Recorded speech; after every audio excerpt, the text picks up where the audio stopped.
త్వరలో మనం మార్చుకుంటాం.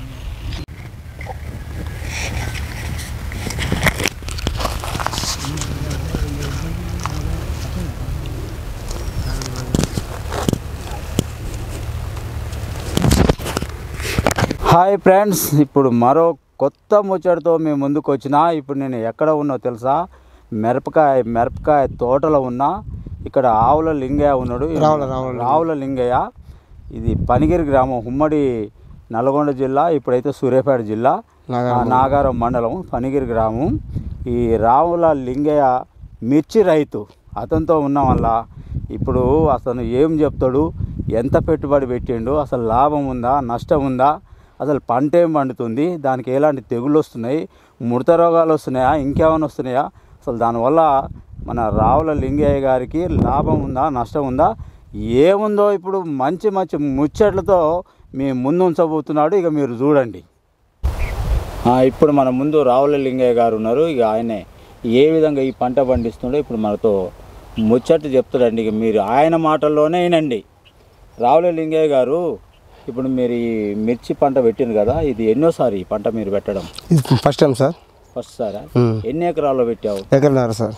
ఎకరన్నర. అవును సార్. మరి ఎట్లా ఉంది దీనికి? నువ్వు ఎంత పెట్టుబడి పెట్టావు? Minimum ₹1,00,000 sir.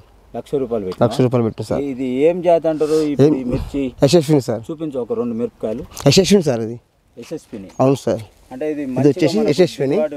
అవును సార్, యశస్విని. ఇది మెల్లగా ఇరగనీయకు. ఎరుగుతుంది.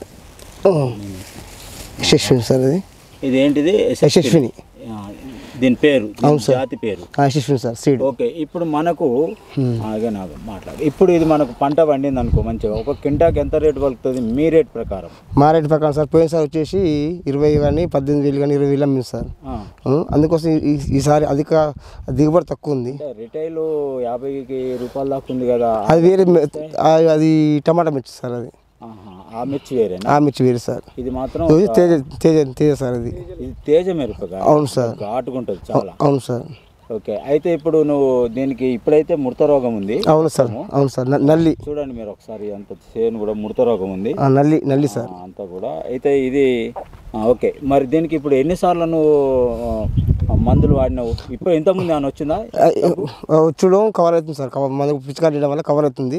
కానీ వచ్చే వాతావరణం చేపట్టి కూడా సార్ కొంచెం ఈ పురుగు అనేది, కొంచెం నల్లి అనేది, దోమ అనేది అధిక సంఖ్యలో వచ్చేసి తోటలు ఆగమని చేయడం పరిస్థితి జరుగుతుంది సార్. అదే ఇప్పుడైతే ముడత రోగం ఉంది చాలా. అవును సార్. ఇంతకుముందు చూపెడతా, ఇక్కడ చూడండి, ఇదంతా కూడా ముడత రోగము. ఇలాంటి రోగం వస్తే కనుక చాలా దిగుబడి అనేది చాలా తక్కువ వస్తుంది అన్నమాట. కాబట్టి నేను ఈ రోగం కంటే ముందు ఇంకేమైనా వచ్చిందా మీకు? వచ్చింది సార్. వచ్చడం వల్ల స్ప్రే చేయడం వల్ల కంట్రోల్ అయింది సార్. కవర్ అయింది. ఏం రోగం వచ్చింది దీనికంటే ముందు? చిన్న అంటే నల్లి సార్. నల్లి వచ్చింది. నల్లి, తెల్లదోమ.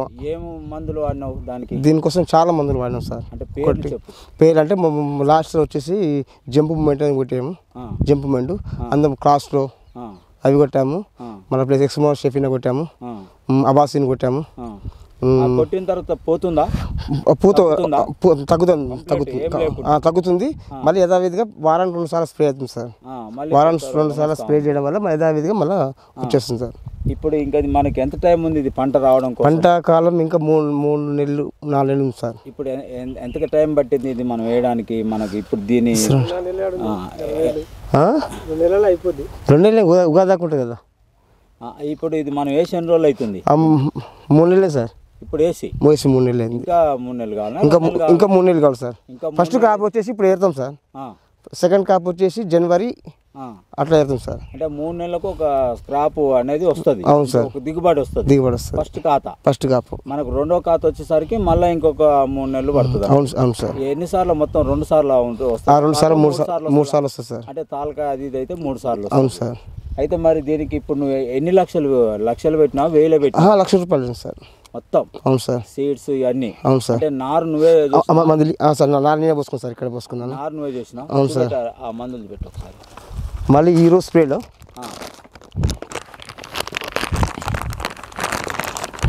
చూడండి.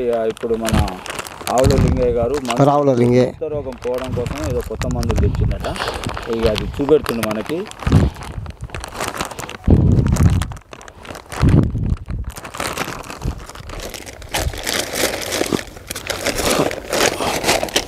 అవును సార్. ఓకే, ఇది పేరు చూడు. ఎక్స్మోనస్ షెఫీనా. ఇవి వేస్తే ఇప్పుడు ఇది పోతాయి. అవును సార్. దీనికి ఎంత ఖర్చు అయింది నీకు? మందులకి 9,000 సార్. 9,000 ఈ స్ప్రేతో. ఎన్ని లీటర్లు? లీటర్ ఏమి లేదు సార్, ఇది 40 ml. ఇది 34 ml ప్లస్ ఇది 400 ml. 400 అంటే ఇప్పటిదాకా అయితే 1,00,000 పెట్టుబడి పెట్టి. అవును సార్. ఈ 9,000కి కలుపుకోనా? ఇది కాకనే కాకనే సార్, ఇంకా వేరే లెక్కలు ఉంటాయి. ఓన్లీ పెట్టుబడి వరకే సార్. ఈ నారు పోయడం కాదు, ఈ నారు పోయడం కాదు, పిండి బస్తాలు, దీంట్లో ఎరువులు కానీ దున్నడం కానీ అన్ని 1,00,000 రూపాయలు దాండి సార్. అన్ని 1,00,000 రూపాయలు దాటిపోయింది. సొంతంగా పెట్టుకున్నా అప్పు తెచ్చినా? అప్పు తెచ్చడం సార్, సొంతంగా ఎట్లుండే సార్. మెత్తికి తెచ్చిన? అవును సార్, గవర్నమెంట్ లోన్ ఏం సార్, మెత్తి తెచ్చిన. అవును సార్. ఓకే ఫ్రెండ్స్, ఇప్పుడు మనకు నేరుగా అయితే తెలుస్తుంది. అతను ఆ అప్పు తీసుకొచ్చి 1,00,000 రూపాయల వరకు పెట్టుబడి పెట్టి ఎకరంన్నరలో మిర్చి అయితే వేసాడు. ఇది తేజ అంటారు, చాలా ఘాటుగా ఉంటుంది, మీకు అందరికి తెలుసు కదా, ఆ మిర్చి అనమాట. మరి ఇది మంచిగా పెట్టుబడి వస్తే మాత్రం మంచిగా లాభాలు ఉంటాయి. మరి ఏమైనా నష్టపోతే మాత్రం మన లింగయ్య గారికి అయితే కొంచెం నష్టం జరిగే అవకాశం ఎక్కువ ఉంటుంది. అయితే ఇప్పుడు మనకు కొత్తగా గవర్నమెంట్ వచ్చింది తెలంగాణలో. మరి ఇక్కడ ఇదైతే తెలంగాణ ప్రాంతం కాబట్టి ఇప్పటివరకు అయితే వ్యవసాయ శాఖ మంత్రి అయితే ఇంకెవరు నియమించలే.